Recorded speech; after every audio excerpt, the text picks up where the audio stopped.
my first fight with him, he came to me. He had a partially torn Achilles, and so that was right before his Angulo fight back in Oklahoma City. And we had about 10, 12 weeks to prepare with a partially torn Achilles.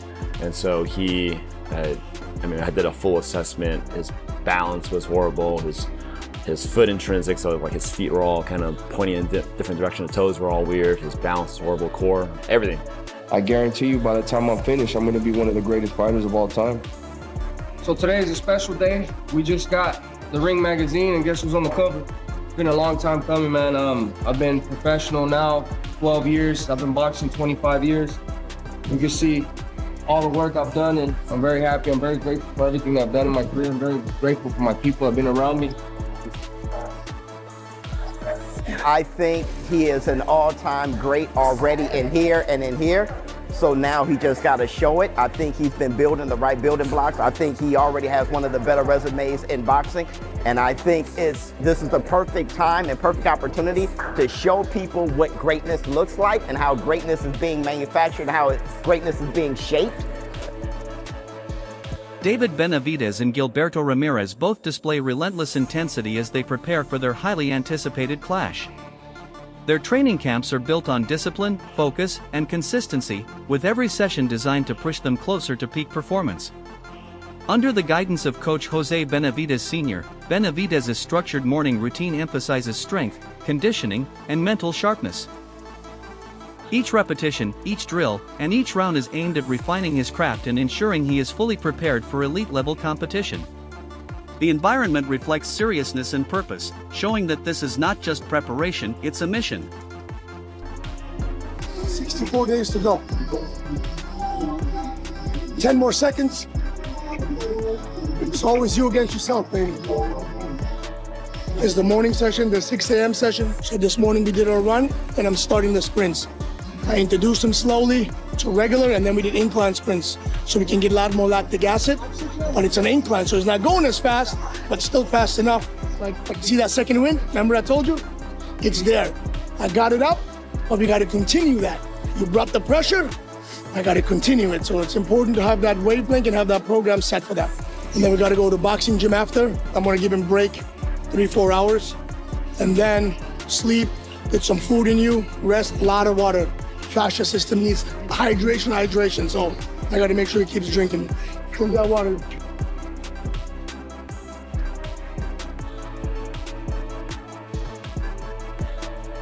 Benavidez takes pride in owning his personal gym, a space where he can train without distractions and maintain full control over his environment. For him, this gym represents more than just a workplace, it's a sanctuary.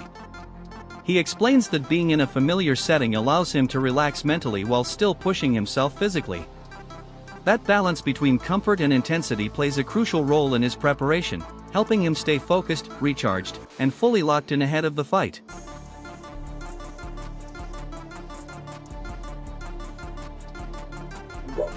I know there's a lot of things that we could accomplish, and there's a lot of things that we could give back, not only to our people, but to our community, you know what I mean? We got a lot of fighters here. One of our friends painted this. He goes to the first Benavidez boxing gym, the one in Burien. He paints them all himself, so he's a talented brother.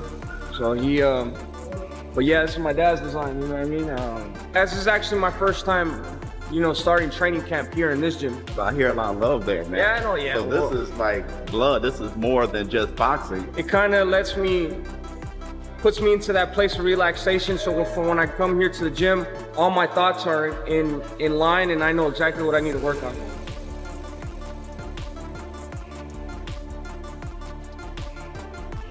Jose Benavidez Jr., David's older brother, shares an interesting perspective on watching him compete. Instead of worrying for David, he admits that he actually feels concerned for whoever steps into the ring against him. Having witnessed David's power up close, he understands just how destructive and overwhelming his punches can be. His comments highlight the fear factor that Benavidez brings into every fight, reinforcing his reputation as one of the most dangerous fighters in the sport. In the ring, I'm very concerned for the opponents, the sparring partners, but at the end of the day, we have to do it, these guys are taking a lot of punishment. For Benavidez, family plays a central role in everything he does. He openly states that his loved ones are his biggest source of motivation, pushing him every day to give his absolute best.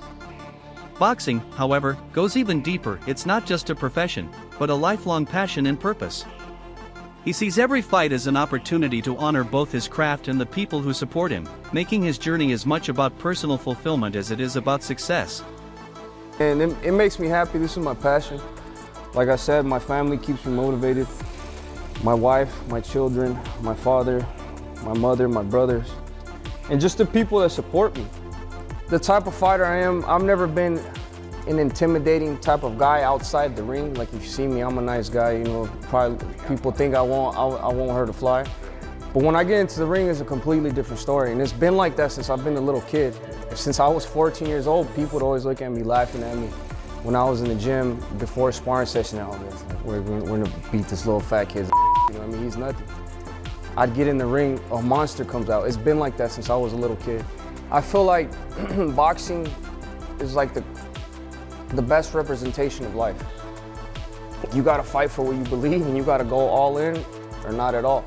Because if you don't go all in, you're not gonna manifest it. Mike Holston also speaks highly of Benavidez, praising his relentless work ethic and commitment to greatness. He explains that watching Benavidez train has personally inspired him to elevate his own discipline and mindset. According to Holston, David's dedication is contagious. It motivates those around him to push harder, stay consistent, and strive for excellence in their own lives. You're very inspiring, seeing you work hard every day. I love it. I'm just doing it for cardio, but I see a warrior like yourself and I'm like, man, this dude's no joke, man. Keep up the great work. God bless you and your family, man. Knock everybody out. Get the belts, get the money, and get... On the other side, Gilberto Ramirez is matching that intensity with his own relentless preparation. Inside the gym, he trains with complete focus, expressing confidence in the work he has put in. Ramírez states that he feels calm, composed, and fully prepared, with no signs of nervousness. He knows he has done everything required to be ready for this moment. At the same time, he expresses excitement about facing Benavidez, eager to step into the ring and showcase the results of his hard work and dedication. Because I know that I've been working hard for this fight, and I've been working so good, and I can't wait. It just matters. Ramírez's physical therapist, Chris Wong, highlights his extraordinary willpower and commitment. He describes Ramírez as someone whose discipline sets him apart from others in the sport. According to Wong, it's not just about physical preparation. Ramírez's mental strength and consistency are what truly define him as an elite athlete. Almost 5 years ago, my first fight with him, he came to me. He had a partially torn Achilles, and so that was right before his Angulo fight back in Oklahoma City. And we had about 10, 12 weeks to prepare with a partially torn Achilles, and so I did a full assessment. His balance was horrible. His foot intrinsics, so like his feet were all kind of pointing in different directions. The toes were all weird. His balance was horrible. Core, everything. He was very weak, but you know, as I got to know him, I saw that the intangibles that he had was his willpower, his ethics, his work ethics, and everything was just on a whole nother level. But for him to get to that world champion level already with what he was working with was, Ramírez's overall skill set is described as complete and dangerous. His power, speed, offense, and defense all operate at a high level, combining explosiveness with precision. This balance makes him a well-rounded fighter capable of adapting to different situations inside the ring. Whether attacking or defending, he brings a level of execution that can overwhelm opponents and create constant pressure. Everything is really good. Today's scrap you got first. Today? Man, that's an everyday thing. Today was easy. I didn't easy win, day. for sure. I actually got first place by accident. My son scrapped by accident. During the press conference, Ramírez shows clear respect for Benavidez, acknowledging his strength and aggressive style. At the same time, he promises fans an exciting and competitive fight. He emphasizes that this matchup isn't just about titles, it's about delivering a performance that fans will remember, a true showcase of elite boxing. So glad to be here to make a huge fight for this May 2nd, and I want to say don't miss the fight. And Benavidez, his team, he helped me a lot for the for my first fight, world title fight. And I know him, we know each other, but I think it will be an exciting, super exciting fight. Pero Zurdo Ramirez. When the two fighters finally come face to face, the intensity is undeniable. Their eyes lock, neither backing down, both fully aware of the challenge ahead. Despite the tension, there is also mutual respect, each recognizing the other's discipline, dedication, and skill. It's a moment that perfectly captures what this fight represents: two elite competitors ready to collide at the highest level. WBA, WBO Cruiserweight World Champion Zurdo Ramirez against El Monstruo David Benavidez, moving up to the Cruiserweight division. A fight that's been brewing for years. They've known each other for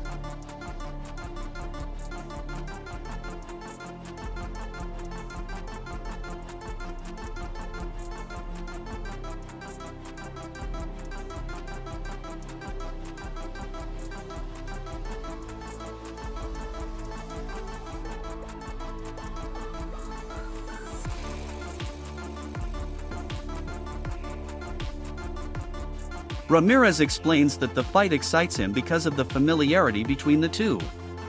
Having known each other and shared time in the ring before, he expects a highly competitive matchup.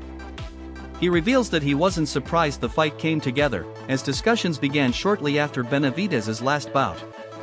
According to Ramírez, everything progressed quickly and smoothly, showing that both sides were committed to making the fight happen. And 12 rounds, exciting. And we know each other, and we know that it'll be a really good fight. How surprised were you that this fight got made? Like, did it catch you by surprise? No, because he wanted, I wanted, my team wanted, we were working on it to make it happen, and I'm happy and glad to happen right now. When did you guys start working on it? Because to me and other fans, it came as a surprise. Like, we weren't expecting it. Yeah, before he get the fight, I think we was working on it in this fight, and then it happened, and then he just said that it happened during his fight. Yeah, he last fought against Yard, I believe, in November. Mm-hmm. Yeah. So did discussions start like in October to make the fight happen? Yeah. It was like pretty quick, the discussion and the fight, the deal. Ramírez also mentions that Oscar de la Hoya was confident the fight would take place, and he expresses satisfaction in working with Golden Boy Promotions. The bout is set for May 2nd at the T-Mobile Arena in Las Vegas, with major titles on the line. Ramírez praises Benavidez's recent performance, describing him as a relentless and aggressive fighter who throws punches in high volume. Having sparred with him before, Ramírez expects a war filled with action, knockdowns, and non-stop exchanges. For him, this is exactly what boxing should be: two warriors facing each other at their best. I remember most of sparring against David. It was pretty good, but honestly, as a fighter, I don't remember. Like, I remember that I did many times sparring, but not like being in the ring, like how he moved and everything. No. Do you think he's evolved? He's gotten better from what you remember? Yeah, he got a lot better. Yeah. In what areas do you feel? Because he throw more punches. He's constantly like pushing to the guys, and I mean I just can say like don't miss the fight. Be a great fight. So you're expecting like toe to toe, like I expecting a war. Blood. Yeah, everything. Knockouts, knockdowns. Maybe. Yeah. Maybe. Benavidez explains that his move and weight was always part of a larger strategy. His goal was not to permanently leave his division, but to capture additional titles and then return to pursue even bigger fights. He makes it clear that his ultimate dream is to become a unified champion, and he believes he is already close to achieving that goal. Addressing concerns about his weight, Benavidez reassures fans that he has everything under control. His main focus remains delivering the biggest fights possible. Looking ahead, he expresses interest in facing top opponents such as Artur Beterbiev, describing it as a monster versus monster clash that fans would love to see. I said my plan wasn't just to abandon the light heavyweight division. My plan was come up, grab 2 titles, come back down, and make this fight with me and Bivol even bigger. that's exactly what I want to do. You know, that my dream is to become a unified champion. So I'm already there. You know, my foot is already there, basically at the finish line. So it's smart for me to come back down. And you know, obviously a lot of people are worried about the weight, this and that. But like I tell everybody, don't worry about that. Let me worry about that. You know what I mean? And you know, I'm just trying to give you guys the best fights possible, the best fights out there. And then after that fight, when I capture the titles, I'm going and I'm fighting Benavidez. So I'm just trying to give the biggest and best fights happen to the fans. And you know, I mean, for me, my legacy, this is really what I feel like I have to do. Nobody tells me I have to come back down. Nobody else tells me I have to go fight Zurdo Ramirez. Nobody tells me I have to fight Benavidez. But I want to do it for myself because I know the fans of boxing. Jai Opetaia shares his perspective, stating that he hopes the best man wins in this highly anticipated matchup. He recognizes both fighters as elite competitors and believes this fight represents an important moment for boxing. Opetaia also makes it clear that he is closely watching the outcome, as he intends to face the winner in the future. Confident and ambitious, he positions himself as the next challenger, ready to test himself against whoever emerges victorious. Versus Zurdo, they're going for the unification fight. Who do you have in that fight, and would you like to fight the winner? Honestly, man, it doesn't bother me. You know what I mean? May the best man win, and when they do, let's get it on. You know, I don't want no excuses. You know, I want the better fighter to win. I want it to be a good fight. You know, I want them to show. I want it to be promoted and be a fucking big fight, because when we fight, it's better for me. You know what I mean? All I'm chasing is undisputed and legacy. You know what I mean? Everything else just comes with it. But I've always said the same thing. I've never taken my eye off the goal. Analyst Henry Garcia provides a detailed breakdown of the matchup, focusing on styles and tactics. He highlights the near-complete skill set of top-level champions, referencing a record of 48-1 with 30 knockouts and noting that the only loss came against Dimitri Bivol, a fight that offers valuable lessons. Turning to Benavidez, he describes him as one of the most exciting fighters in boxing, a pressure-based counter-puncher who constantly looks to trap opponents. Using feints, head movement, and a high guard, Benavidez sets up powerful shots to both the head and body while maintaining relentless pressure. Tells on his record. He's 48-1 with 30 KOs, and that one defeat came at the hands of Dimitri Bivol, a fight that we will be taking a close look at in this breakdown. Because when there's a blueprint to beating someone, you'd be stupid to ignore it. Now, as for David Benavidez, this is an interesting guy. I mean, I would say that this might be the most entertaining guy in world boxing right now. For me, he is the definition of a come-forward counter-puncher. He's always trying to get on the front foot, get his opponent on the ropes, do a little feint, some kind of defensive maneuver, whether it's a slip or a block with the high guard, and then get to work relentlessly to the head, to the body, with bent arm shots. I think that this guy is absolutely fantastic to watch. He truly lives up to the name the Mexican Monster, but he's not just a come-forward brawler. He's got a lot of skill and technique. He has very decent footwork. His jab is a very effective punch for him, operating out of that orthodox. The analyst also points out that Benavidez's technical ability is often underrated.